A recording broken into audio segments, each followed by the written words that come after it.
So Canada played Ecuador to a 0-0 draw yesterday. Normally we'd do these the same day, but it was a long day of footy for me, so decided take the night. But let's talk about the game again. Welcome to the Africans. We do primarily Canadian and African football content. So if you like that type of sort of thing, make sure you hit that subscribe button. Comment what you saw, what you liked about the game. What's a takeaway from this game? I don't know if there really is much, to be perfectly honest. Um, the game has one signature moment which changes how the game is played. You have the red card in the 6th minute on Ali Ahmed, but otherwise, what can you really learn from this is really the question that we would have. So, looking at the lives that we had, you had Dane Sinclair in the back, Nico Segur, Joel Waterman, Kamal Miller, and Richie Larea. In the midfield, you had Tejan, Ishmael Kone, Stephanie Stakio, as well as Ali Ahmed. And then up top, you had Jonathan David and Tanya O'Shea. This would have been an interesting to see kind of if Canada could break down a low block or a team that wanted to defend, make it difficult for them. We didn't really get that opportunity. Now, there's a lot of conversations in terms of whether or not the red was deserved. To me, yes. You can't have a boot that high. And the discourse I saw was very interesting from this ref is ruining the game, which, hey, I'm here for that. Also, this is part of the Jesse Marsh style. Not really. I would always argue that this Canadian side always has that part to them. They're happy. They're always willing to get into the schmuzzle. That's them. But look at the game overall. You can't put yourself in that type of situation. The same thing that I said after Schaffelberg gets his second yellow against Guatemala at the Gold Cup. You can't put the ref in a position where he has to make that call. Yes, you're trying to play the ball, it's high, but you have to be a little bit wiser in what you're doing. It's an unfortunate call. Normally, you'd see something like that, maybe as a yellow, because it's a friendly. Both teams want to get something out of the game. But I can understand where people feel like the game was ruined. Not in the sense that it was just the game went out, but anything you're trying to get out of this game, you have to leave it at that. And Canada, to their credit, battled through it. Ecuador, to their credit as well. We see Ecuador's lineup. You had Rodriguez, Valencia, Anguilo, Vite, Caicedo, Yaboa, Franco, Ordonez, Pacho, Maspez, and Galindez in goal. It's hard to really judge them. If you want to be honest, you would hope that Ecuador would have done better in terms of finishing, in terms of getting more out of this game than just they played the majority of this game basically without a defender playing with them, and they weren't really able to adjust that. And so that's the disappointing part, if to be perfectly honest. It's a very disappointing part. You would hope that they can get through. And for Canada, they have the only shot on target, which comes to the point where I really want to bring up Tanny. Within that moment, you see everything why Marsh wants to play Tanny, right? Tanny is the player who's going to make the deep run. He's a player who's going to he's going to be available. The work rate is there. And also within the finishing, you saw what the major drawback from Tanny is. There's no goals. I don't think there's a nine that's as fast as him. Maybe Jefferson has that pace, but he's not finishing. And that to me is the question that's always going to be the problematic aspect of Tanny. His finishing is so inconsistent based off of the finishing you need. In a game, if this is a World Cup game, that is a chance. That's a difference between 1 and 3 points. And if you're Canada, maybe you're fine with that, but you're not going to get chances like that. This is the type of game. These games are prepping you for the World Cup. This is how competitive games are played. You're not going to get 7 chances. You're not going to play Australia all the time, nor are you going to play an El Salvador side. All credit to both those sides. Two different results.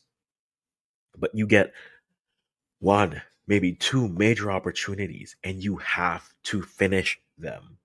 You truly have to finish. If not, 1 point versus three is the difference between second, maybe first, a third, maybe out.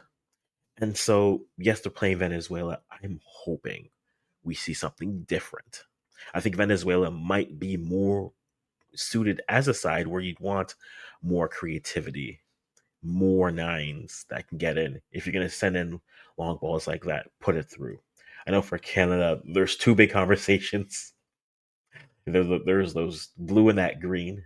Richie has probably had his best year with the Canadian men's national team this year. Took advantage of the opportunities that he has. And I know the discussion is always going to be there. Richie has to start. I'm still a no. And I love Richie. I love Richie. It's hard for me to, Ghanaian on Ghanaian, it's tough. But Richie to me is always one, as much of a pest of a player that Richie is, that also comes back at him. And so against Wales, he has an early yellow and he has to deal with that. Against Romania, you're looking at aspects of that. Colombia, people know that that's the type of player he is. And so getting under his skin is also what people will try to do. And he is one who can easily be pushed. And in a competitive game, one ref might look at those shenanigans and say, I'm cutting it out immediately. A yellow in the third or the fifth or the 10th minute for him changes the game and how he has to play. And then if he keeps on doing that, then you're down a defender. I don't think you can risk that. That's me. That is me personally. And you may be different. And that's fine. We can talk about that in the comments. Kamal Miller's the other name. Kamal and Joel, I jokingly said, this is the biggest game for Jamie Knight LaBelle, who is not with the team right now. Because they didn't do anything to those two, Waterman and Miller, to me, didn't do anything to improve their stock, but they didn't necessarily hurt their stock too much. And to me, if everyone's healthy, everyone's available with Alfie Jones now, your center backs are Moyes, Bombito, Derek Cornelius, Alfie Jones, Luc de Fougerolles, and I would still go Jamie Knight LaBelle. Yes, he's the youngest one. Yes, he doesn't have the most minutes, but as a player, I think I would trust him more in this situation. We're up for discussion there as we kind of talk it through. But looking at some of the stats of the game, you have XG again, 66 XG versus 42. That big chance, that one shot on target in the entire game. Tanny has to score that.